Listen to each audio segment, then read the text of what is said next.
Bab 1318. Aku tidak terima. Aku ingin menemui Master Pedang. Warrior yang mengabaikan lelaki tua berjubah hitam itu dan menoleh untuk melihat ke kejauhan. Segera, kerumunan di kejauhan berpisah, dan seorang wanita muncul di depan mata semua orang. Wanita itu mengenakan gaun cian panjang. Gaun panjang itu menyeret lantai. Rambutnya ditutupi selendang, ekspresinya tenang, dan ada temperamen acuh tak acuh di sekujur tubuhnya. Di belakang wanita itu, ada 15 penjaga dengan baju besi perak. Wanita ini secara alami adalah Lian Ye. Ketika mereka melihat Lian Ye, semua orang di lapangan segera memberi hormat-hormat kepada Lian Ye. Meskipun pemimpin Liga Pedang adalah Warrior Yang, tetapi Warrior Yang adalah naga dewa, dan hanya sedikit orang yang melihatnya. Tapi Lian Ye ini berbeda. Dia bertanggung jawab atas segala sesuatu di kota. Kata-kata dan perbuatannya terkait dengan masa depan banyak orang. Dapat dikatakan bahwa prestise Lian Ye di kota tidak sebanding dengan Warrior Yang, tetapi hanya kedua untuk Warrior Yang. Di samping, lelaki tua berjubah hitam itu buru-buru berjalan di depan Lian Ye, membungkuk sedikit ke Lian Ye, tampak sangat hormat, dan hendak berbicara, tetapi Lian Ye berjalan langsung. Setelah melewatinya, dia berjalan ke sisi Warrior Yang. Pria tua berjubah hitam itu tercengang ketika dia melihat pemandangan ini.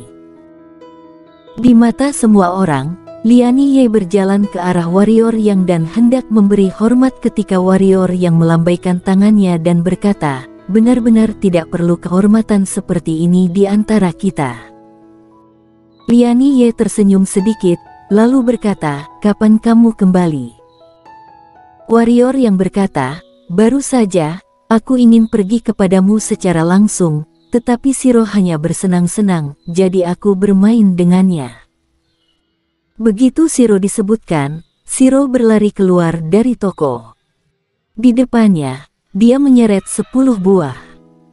Dia menyeret buah itu ke Warrior Yang. Senyum cerah muncul di wajah kecilnya. Warrior Yang terkekeh, lalu memasukkan buah-buahan itu ke dalam cincin penyimpanan, lalu mengambil seutas tali dan mengalungkan cincin itu di lehernya. "Kalau mau makan nanti, ambil sendiri." Shiro mengangguk cepat, lalu mengeluarkan sepotong buah dan memakannya. "Dia suka permen?" Lian Ye bertanya. Warrior Yang mengangguk. Lian Ye sedikit mengangguk, lalu melirik dua orang di depan Warrior Yang, berbalik untuk melihat sekeliling, dan berkata, "Apa yang terjadi? Kamu harus bertanya kepada mereka." Warrior Yang memandang Donnie Lin dan yang lainnya di kejauhan. Saat ini, semua orang di lapangan telah membatu di tempatnya, dan pikiran semua orang kosong. Kenal. Divisi militer Ye Liga Pedang mengenal orang di depannya. Wajah lelaki tua berjubah hitam itu dan yang lainnya di kejauhan bahkan lebih pucat. Lian Ye melirik pria tua berjubah hitam dan Donnie Lin. Dia tidak bertanya kepada mereka, tetapi berbalik untuk melihat Ivy di sampingnya, dan berkata, "Bisakah kamu memberitahuku seluk-beluk masalah ini?" Ivy melirik lelaki tua berjubah hitam itu dan Donnie Lin dan yang lainnya di kejauhan, ragu-ragu. Pada saat ini, Lian Ye tersenyum dan berkata, "Tidak apa-apa, tidak ada yang bisa menyentuhmu ketika aku di sini." Melihat keyakinan Lian Ye, Ivy menghela nafas lega dan mulai berbicara tentang apa yang terjadi sebelumnya. Dia mengatakan lebih dan lebih keras, dan akhirnya mengatakan semua hal buruk tentang para penjaga. Omong kosong. Pada saat ini, pria tua berjubah hitam di kejauhan tiba-tiba berteriak dengan marah, "Penjaga kami!" Pada saat ini, Lian Ye menoleh dan melirik lelaki tua berjubah hitam itu. Ekspresi lelaki tua berjubah hitam itu tiba-tiba berubah, dan dia buru-buru menutup mulutnya, karena aura selusin orang di samping Lian Ye sudah menguncinya. Dia tahu bahwa jika dia terus berbicara, orang-orang ini tidak akan menguncinya, tetapi akan mulai menyerang. Lian Ye berbalik untuk melihat Ivy dan berkata, "Silakan." Ivy melirik Lian Ye, menarik napas dalam-dalam, dan terus berbicara. Dengan apa yang dikatakan Ivy, lelaki tua berjubah hitam dan yang lainnya terlihat sangat jelek. Setelah waktu yang lama, Ivy menarik napas dalam-dalam dan berkata, "Itu saja." Lian Ye terdiam untuk waktu yang lama, lalu menatap warrior yang dan berkata, "Aku tidak menyangka orang-orang di bawah ini begitu kacau, aku lalai." Warrior yang menggelengkan kepalanya dan berkata, "Kamu sangat sibuk sepanjang hari, bagaimana kamu bisa punya waktu untuk mengatur hal-hal kecil ini? Jika aku tidak berbelanja dengan Shiro hari ini, aku tidak akan melihat pemandangan ini." Meskipun dia marah, dia tidak akan menyalahkan Lian Ye. Lian Ye sudah memiliki banyak hal untuk diurus. Jika dia harus mengurus hal-hal sepele seperti itu, dia mungkin akan mati kelelahan. Lian Ye mengangguk sedikit, lalu berbalik untuk melihat pria tua berjubah hitam dan yang lainnya, dan berkata, "Mulai sekarang, tidak ada di antara kalian yang berada di tim pengawal, dan mulai sekarang, segera tinggalkan kota kiamat. Juga jangan pernah melangkah ke kota kiamat. Jika berani melangkah, kepala kalian akan muncul di luar gerbang kota-kota kiamat." Setelah dia selesai berbicara, dia berbalik untuk melihat warrior yang dan berkata, "Apakah ini bisa?" Warrior yang berkata, "Bagus untuk memutuskan." Lian Ye mengangguk, dan pada saat ini, pria tua berjubah hitam di sampingnya tiba-tiba berkata, "Tuan Ye, aku tidak sudi." Lian Ye menoleh untuk melihat lelaki tua berjubah hitam itu, dan lelaki tua berjubah hitam itu berkata dengan sungguh-sungguh, "Tuan Ye, bagaimana kamu bisa mendengarkan kata-kata sepihak gadis kecil ini dan mengusir saudara-saudaraku dari Liga Pedang? Perbuatanmu ini membuat kami kecewa." Lian Ye berkata, "Apakah dia memfitnahmu?" Pria tua berjubah hitam itu berkata dengan sungguh-sungguh, "Tentu saja, itu adalah fitnah. Penjaga kami selalu mematuhi aturan kota. Bahkan jika beberapa orang melanggar aturan dan mengumpulkan apa yang disebut biaya keamanan, mereka tidak perlu dikeluarkan dari Liga Pedang, bahkan mengusir kami semua dari Liga Pedang."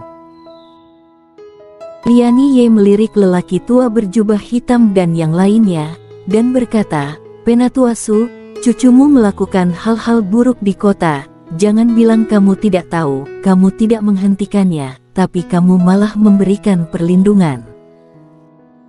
Penatuasu, kamu menggunakan kekuatan untuk keuntungan pribadi, tahukah kamu bahwa tindakanmu memiliki dampak yang sangat buruk pada Liga Pedang kita?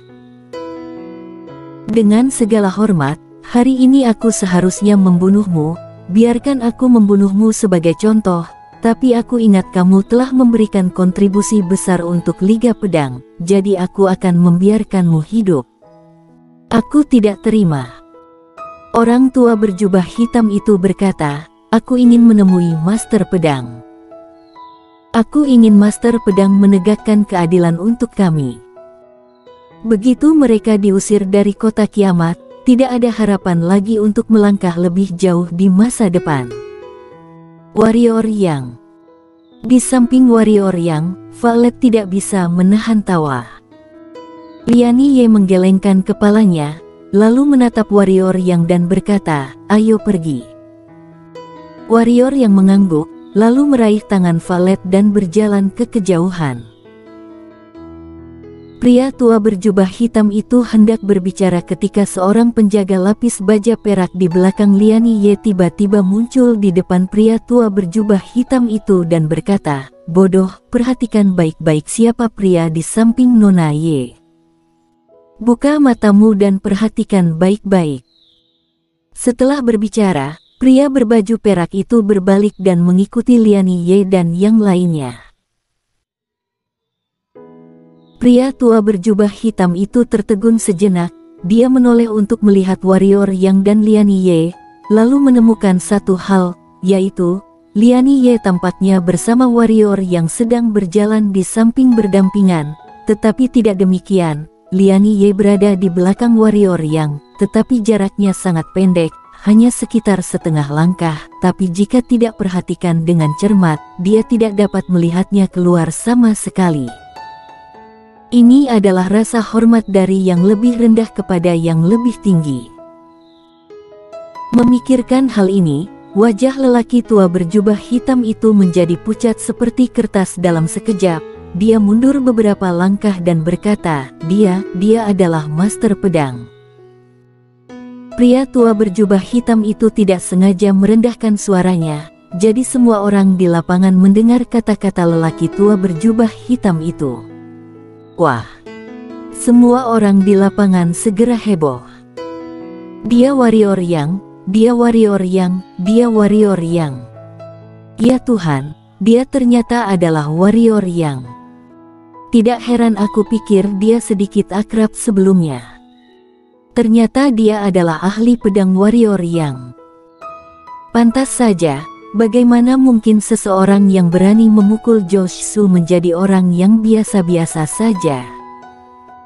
Cih, bawang macam apa Josh Su ini, dia juga bertarung dengan master pedang. Sebenarnya, aku sudah tahu dia adalah warrior Yang. Setiap orang. Di depan pintu toko, Ivy tercengang, dia tidak menyangka bahwa orang yang baru saja membeli sesuatu di tokonya adalah warrior Yang, pemilik kota kiamat. Pada saat ini, seorang pria berbaju perak tiba-tiba datang ke Ivy. Pria berbaju perak itu membungkukkan badan kepada Ivy, lalu mengeluarkan token dan menyerahkannya kepada Ivy. Nona Ivy, ini adalah pesanan identitas, kata Master Pedang, jika kamu ingin bergabung dengan Liga Pedang, terima pesanan ini, dan kamu akan menjadi anggota Liga Pedang. Nona Ye juga mengatakan bahwa jika kamu mau, kamu bisa mengikutinya di masa depan. Tidak masalah jika kamu tidak mau, kamu dapat membuka toko dengan ketenangan pikiran di masa depan, tidak ada yang berani datang. Aku bersedia. Ivy mengambil token sekaligus, kemudian berkata dengan sangat serius, aku bersedia. Berapa banyak yang bisa dia hasilkan dalam sebulan ketika membuka toko?